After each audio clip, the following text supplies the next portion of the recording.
Aquí estamos de regreso con Matinal. Gracias por seguir en sintonía. Tenemos nuestro siguiente invitado. Está con nosotros el doctor Francisco Domínguez Brito, aspirante presidencial del Partido de la Liberación Dominicana y miembro del comité político de esa organización. Bienvenido, un placer tenerle con nosotros, doctor. Muy buenos días a todos distinguido ustedes. por demás. Un abrazo a mis tres amigos, también al compañero Malena que me acompaña, quien coordina en Nueva York todo un proyecto de país. Y de verdad que muy contento de estar aquí nuevamente. Mire, en el caso de que ha sido muy sonado la comparecencia del expresidente Danilo Medina en La Vega, cerca de allá de Santiago, decía que la gente se cansó del bienestar y por eso votaron en contra del PLD. ¿Usted comparte esas apreciaciones que ha sido un tema de debate? Yo creo que no debe salir fuera del contexto. El presidente lo que quiso decir es que durante su gobierno la economía creció como ningún país de América Latina. Durante su gobierno la inflación estuvo controlada, la tasa cambiaria también. Fuimos el país de mayor crecimiento e inversión extranjera de Centroamérica y el Caribe. El crecimiento del empleo formal también, casi 7 millones de turistas, 26.000 aulas, 4% para la educación, visitas sorpresas, reducción de la pobreza en el campo a niveles considerables, de acuerdo con el programa de Naciones Unidas, el 911, que indudablemente transformó todo el sistema de seguridad, la reparación de todos los hospitales de la República Dominicana, la erradicación del analfabetismo, las estancias infantiles con más de 250.000 niños y niñas. Fue una obra de gobierno con 1000 veces más virtudes que fallos.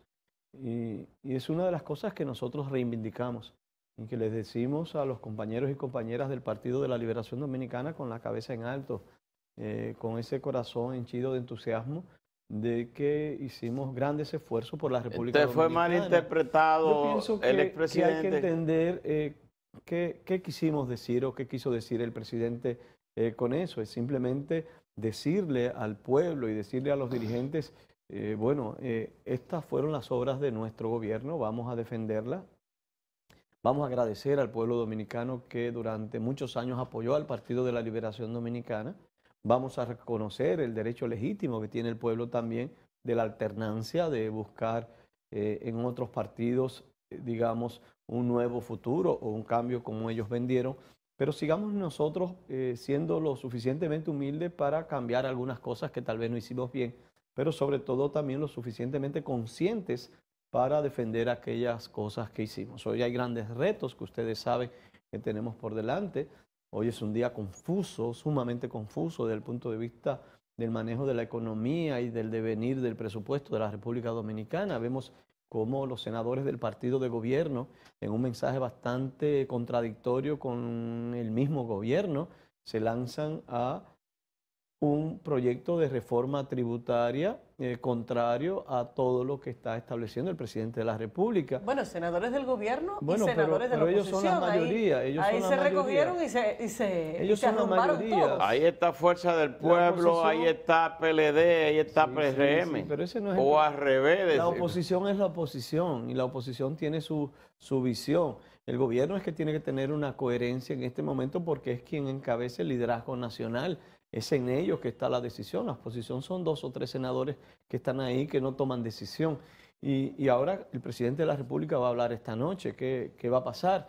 Tenemos una gran discusión con la reforma fiscal. Ustedes saben perfectamente que se anunció que se iba a discutir dentro del marco del Consejo Económico y Social y que iba a ser parte del diálogo. Luego se dice que no, que va a ir directamente al Congreso. Es más, en el presupuesto de la Nación que se presenta, se dice que no se va a conocer porque se va a esperar que primero se conozca la reforma fiscal. Entonces, el gobierno tiene que tener mucho cuidado porque esto es muy delicado. Los mensajes son muy difusos, son muy contradictorios. Por un lado, los congresistas dicen una cosa.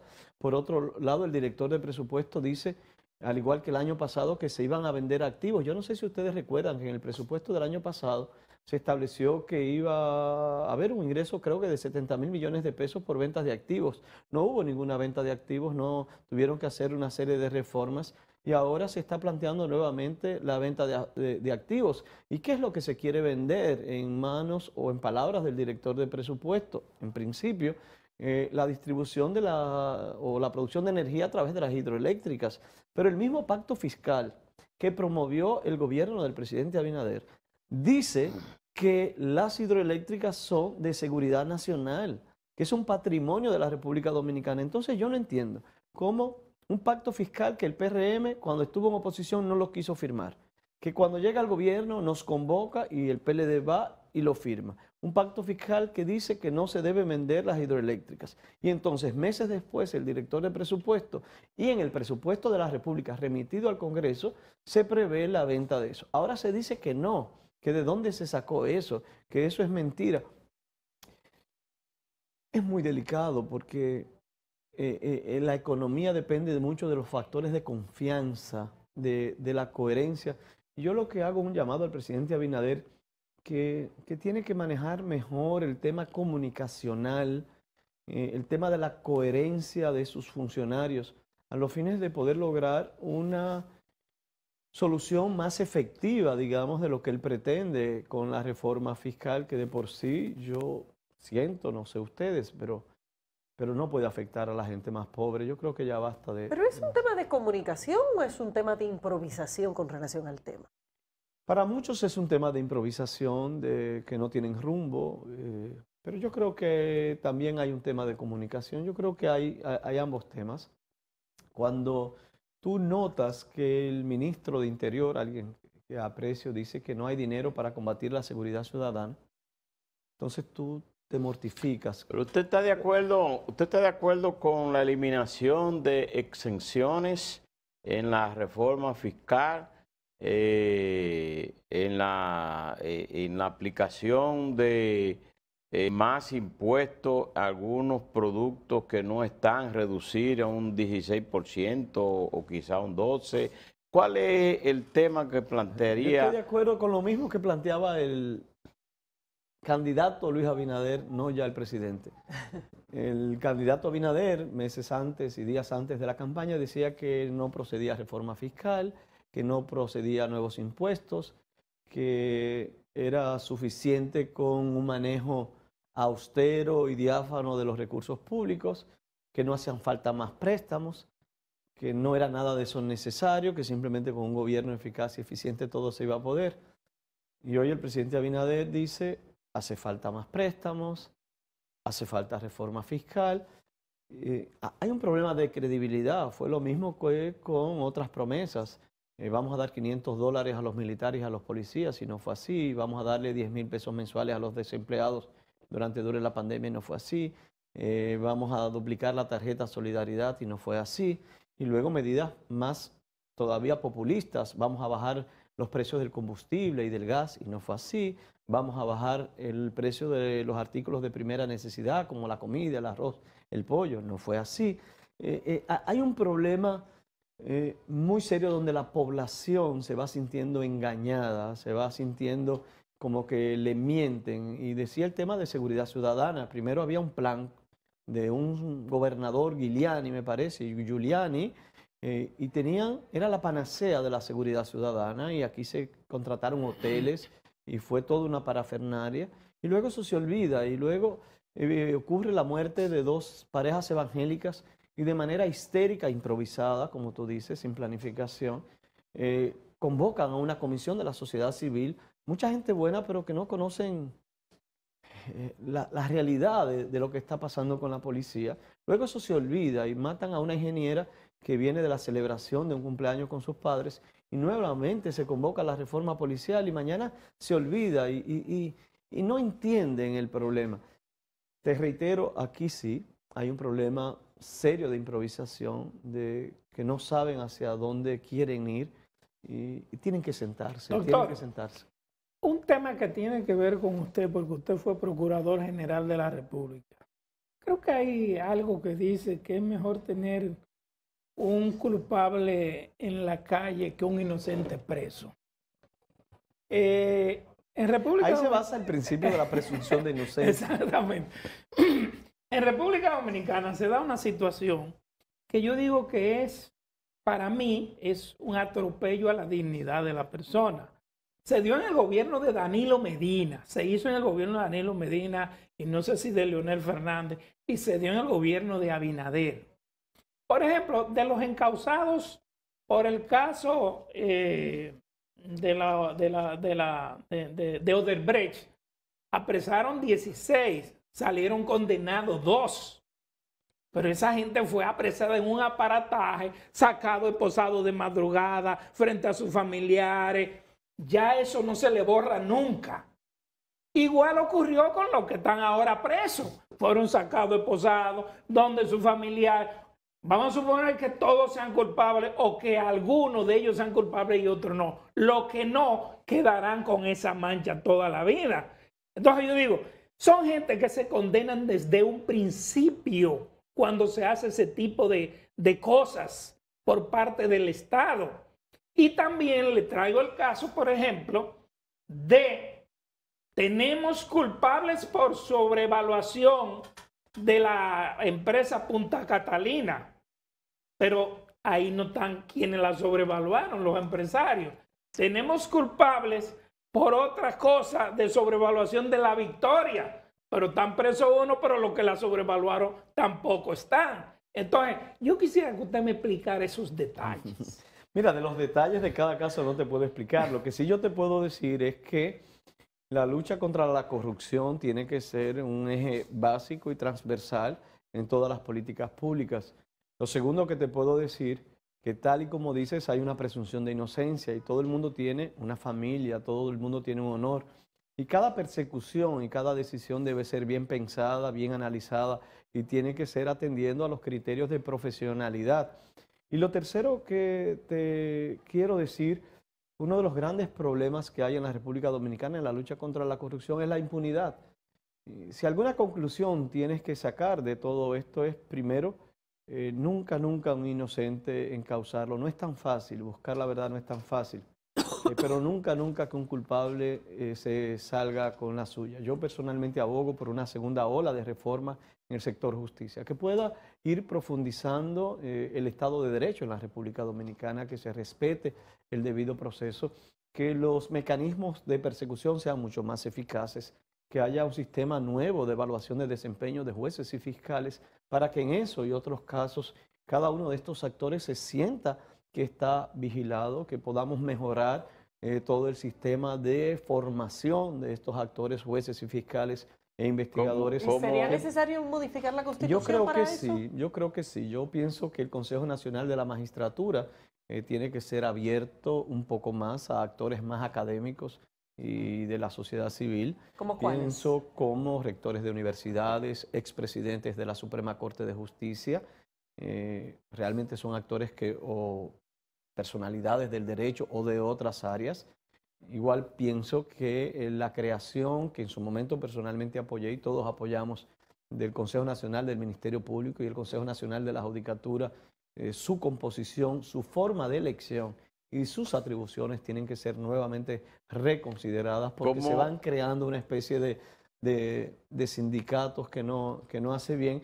Y ni hablar de toda una reforma procesal en todo el sentido, civil, penal, a los fines de que podamos ser mucho más efectivos. Como ex procurador, que me gustaría conocer su opinión en torno a los procesos que se han hecho, en el que se acusa a exfuncionarios y que están en la cárcel por medida de coerción. En el día de hoy, ya Laura lo informó a Matinal, de una operación Larva que está en proceso. Hay 10 detenidos, pero en otros procesos, ¿qué le parece? Eso ojalá, dice Laura en la noticia que leyó, no de ella, que son personas de bajo perfil. Ojalá que no tengamos nuevamente legisladores del partido de gobierno, funcionarios del partido de gobierno. He dicho siempre que el partido de gobierno le debe una explicación a la República Dominicana porque una gran cantidad de sus legisladores están envueltos en narcotráfico, si recibieron dinero en las campañas electorales, qué cantidad de dinero y cuál fue el compromiso a cambio de ese dinero. Eso se ha quedado, que una noticia mata a la otra y eso deteriora seriamente la institucionalidad. Si me preguntas, solo espero para el bien de la institucionalidad de la República Dominicana que en ese tipo de operaciones no haya políticos, dirigentes del partido de gobierno, que indudablemente han hecho mucho daño. El país necesita que cada uno de nosotros. ¿Y en el caso de los sometidos del PLD? En los casos del sometido del PLD, lo que siempre he dicho, que prevalezca la verdad y la justicia. Si usted fue dirigente del PLD y se enriqueció ilícitamente, usted tiene necesariamente que asumir las consecuencias. Si usted es dirigente del PLD y no se equivocó y no violentó la ley y se mantuvo con un alto sentido de integridad y de dignidad, no es justo que también sea acorralado, golpeado, vilipendiado y dañado su moral, tal y como decía Geraldino. Esa es la posición que debe prevalecer en materia de corrupción, esa es la posición que debe prevalecer en materia del crimen organizado y de lucha contra el narcotráfico y de su incidencia en la política dominicana. Tenemos que levantarnos, tenemos que espabilarnos. Estamos entrampados en una reforma fiscal, en unos dimes y diretes con el narcotráfico. Hoy hay uno que está visitando el país. Hay familias que no están comiendo 3 veces al día y no lo creemos. Nosotros que estamos en una sociedad, digamos, privilegiadas, no nos estamos dando cuenta que hay familias con serios problemas. Las medicinas han aumentado seriamente de precio y hay familias con serios problemas para adquirir las medicinas cotidianamente. El desempleo formal sigue rondando casi 150.000 empleos menos que lo que teníamos antes de la crisis sanitaria. Nosotros tenemos un problema de inflación seria con todos los productos agropecuarios y lo que queremos es que el gobierno se concentre en eso. Yo tengo entendido que el presidente de la República irá a la cumbre de cambio climático. Ojalá, yo invito al presidente a que convoquemos a un gran pacto, Geraldino, tú que trabajas mucho con esto, un gran pacto nacional y una discusión, tengo entendido que sí, para saber cuáles son las medidas de adaptación que vamos a tomar ante el cambio climático. Tú sabes que las medidas de mitigación son más ligadas a los países desarrollados, aunque nosotros tenemos que tomarlas. Eso significa reducir las emisiones de dióxido de carbono, pero medidas de adaptación en países como el nuestro, que son o es el 8º más vulnerable del planeta, nosotros tenemos que ir pensando qué vamos a hacer con las personas que están al lado de las riberas en el río, que están al lado de esos ríos que pueden verse en una situación difícil. Aquí deberíamos estar pensando, sobre todo en todas estas zonas urbanas, en el soterrado del alambrado para evitar que ante una nueva ola de ciclones pudiéramos tener gastos y daños mucho mayores que si tomamos la prevención. Adaptación es prevención. Aquí deberíamos trabajar más de lleno con el tema de aquellos bosques dentro o esas áreas protegidas que son la esponja ante posibles sequías, son las que retienen el agua y la dosifican poquito a poquito hacia los ríos, o cuando hay inundaciones también evitan que ese río venga con tanta agua y produzca tantos daños. Aquí hay lugares como Mesopotamia, en Pedernales o en Baja Bonico, en Puerto Plata, que la deforestación de las montañas ha sido grave y cada vez que ocurre una inundación tenemos varias muertes de personas. Vamos a trabajar con eso. Simplemente hay tantas medidas de adaptación que tenemos que hacer en este momento y que yo invito al gobierno a que lo haga. Simplemente estamos a la defensiva, estamos cuidando parchos. Decíamos fuera del aire como un funcionario del Ministerio de Economía dice que nuestras playas del este están todas contaminadas. Eso sale fuera del país.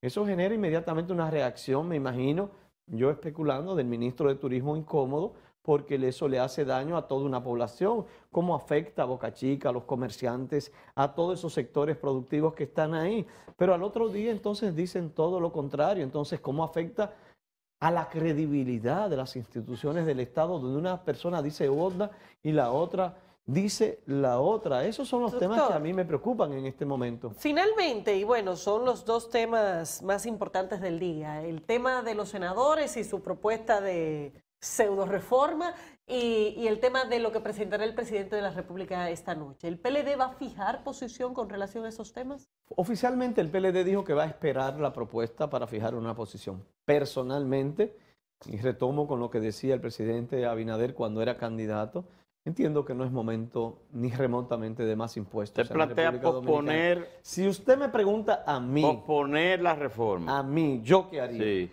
Yo promovería, aquí hay un problema de empleo, ¿verdad? Yo trabajaría en la construcción como elemento primordial para generar empleo. Yo bajaría los impuestos de transferencia inmobiliaria de un 3 a un 1%.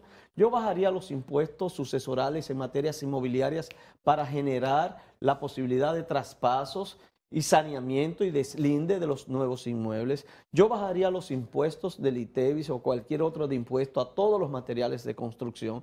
Yo promovería una política activa e intensiva de deslindes y de saneamientos para la que mayor cantidad de personas pueda ser sujeto de crédito en la banca formal. Y yo promovería un estado donde se generaría un ciclo de riqueza mediante la construcción de nuevas viviendas o la mejoría de las viviendas existentes. Yo duplicaría o triplicaría como presidente de la República, si un día lo fuera o si lo fuera en este momento, el presupuesto del Infotep. Tantos jóvenes que no están haciendo nada en este momento. Si voy a tener una gran cantidad de empleos en materia de construcción, vamos a preparar plomeros técnicos, electricistas técnicos, ebanistas. Vamos a preparar todo el personal que pueda trabajar y que el gobierno entre más que en el círculo vicioso en que se encuentra ahora, a la defensiva, como atrapado, a veces histérico, tomando decisiones como si se asustara, que entre a un círculo virtuoso de generación de riquezas, de generación de dinero para la familia, de generación de alegría o de bienestar, que en el fondo es lo que merece la familia dominicana. Bueno, muchas gracias. Bueno, Un gran ya abrazo veremos para todos ustedes y a todos los amigos televidentes, todas las bendiciones. Y lo único que les pido es que la noche de hoy no sea otra tragedia, con propuestas que indudablemente generarían más pobreza a la familia dominicana. Bueno, tendremos que esperar a las 7 de la noche para ver qué trae esa ola. Gracias por haber estado con nosotros. Despedimos al doctor Francisco Domínguez Brito, aspirante presidencial del PLD y miembro del comité político de esa organización. Hasta aquí la entrega también del día de hoy. Señores, nos vemos mañana.